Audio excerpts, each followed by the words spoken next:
Hello friends, आज मैं काफ़ी दिनों बाद फिर से एच.सी. वर्मा कंटिन्यू कर रहा हूँ। काफ़ी दिनों से ब्रेक लगी हुई थी और in continuation with chapter 29 electric field and potential. अब electric field and potential chapter 29 exercise 14 to 18 अभी इस वीडियो में लेने की प्लानिंग है।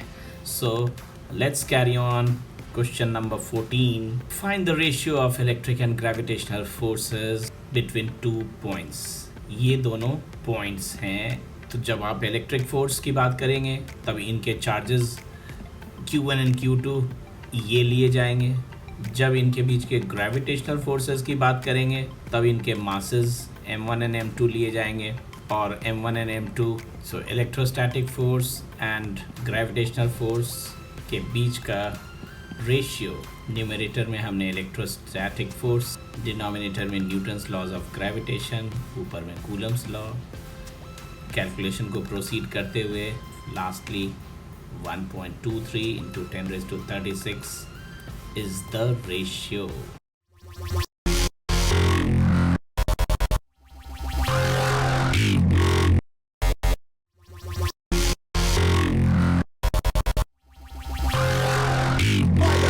नंबर 15 में क्या है? Suppose an attractive nuclear force acts between two protons which may be written as F is equal to C.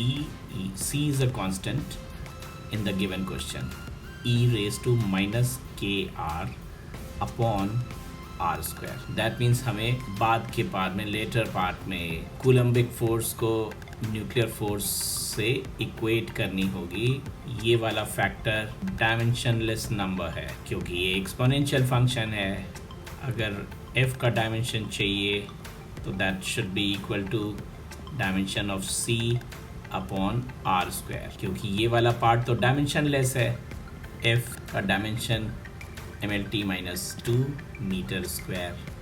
So after adjustment corresponding SI unit would be newton metre square, जैसा कि हमने पहले ही देख लिया था। और E is equal to minus K R is a dimensionless number because ये exponential function है। K एंड R ये 1 है।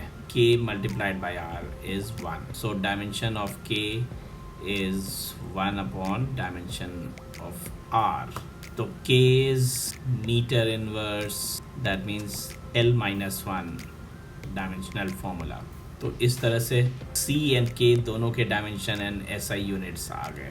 Repulsive electrostatic force Fe is calculation perform करते हुए ये इलेक्ट्रोस्टैटिक फोर्स का एक्सप्रेशन हुआ।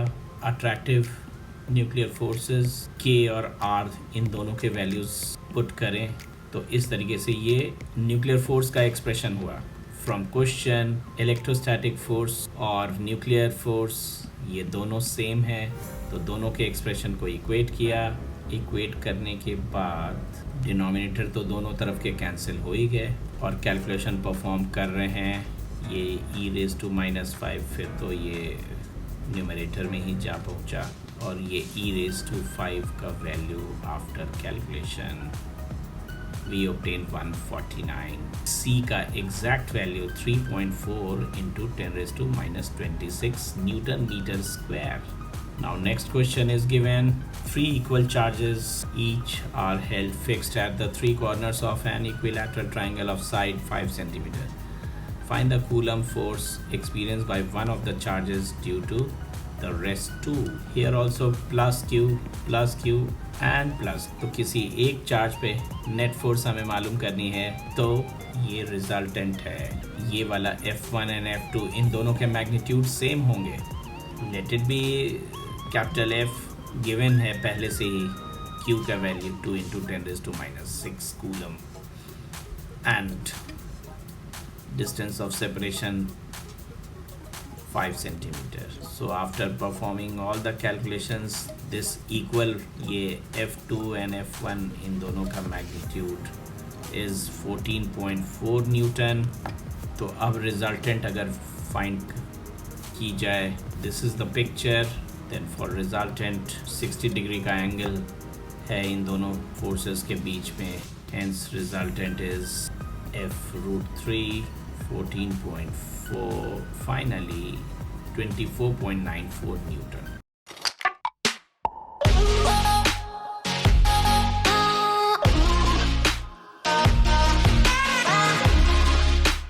This time 4 equal charges किसी स्क्वायर के वर्टेक्स ऑल 4 वर्टिसेस पर केप्ट हैं और साइड इज 5 सेंटीमीटर, यानी कि यहाँ पे हमारे नोटेशन के हिसाब से x.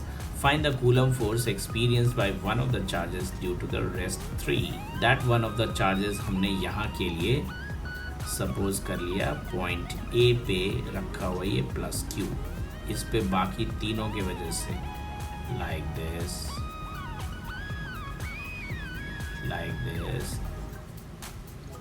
and like this. तो ये F1 एंड F3 का मैग्नीट्यूड सेम होगा, वो होगा 14.4 Newton, that is 2 multiplied by 7.2.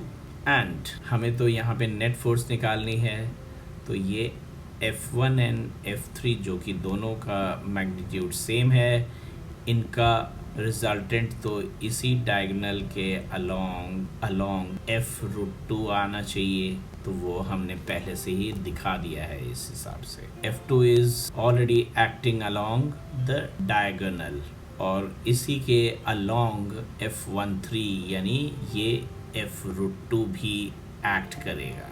तो यानी कि net force experience by this plus Q at point A will be F2 plus F13. और ये बात अगर समझ में आ गई तो फिर तो सिंपल एडिशन ही है. So resultant would be F13 plus F2 and F13 plus F2. F13 is F√2, F2 is already being calculated, तो F2 का वैल्यू होगा. और अब की बार तो डायगोनल वाला डिस्टेंस एंड फिर रिजल्टेंट हमने यूँ मालूम किया F√2 plus F2 after performing, because ये F√2 प्लस F2 इस वजह से बिकॉज ये दोनों अब सेम लाइन पे एक्ट कर रहे हैं, इसी वजह से हमें डायरेक्शन का कोई अब चक्कर नहीं है, लेना देना है. अब सीधा दोनों मैग्नीट्यूड्स हमें ऐड करना हो and that will be so 27.5 Newton is the answer. Last question हमारे इस डिस्कशन का, find the magnitude of the electric force between the proton and the electron of a hydrogen atom in its ground state. Proton and electron के बीच का electrostatic force calculate करना शुरू किया. Fe, K and proton and electron के charges हुए और ये 0.53 into 10⁻⁻10, that means 0.53 angstrom.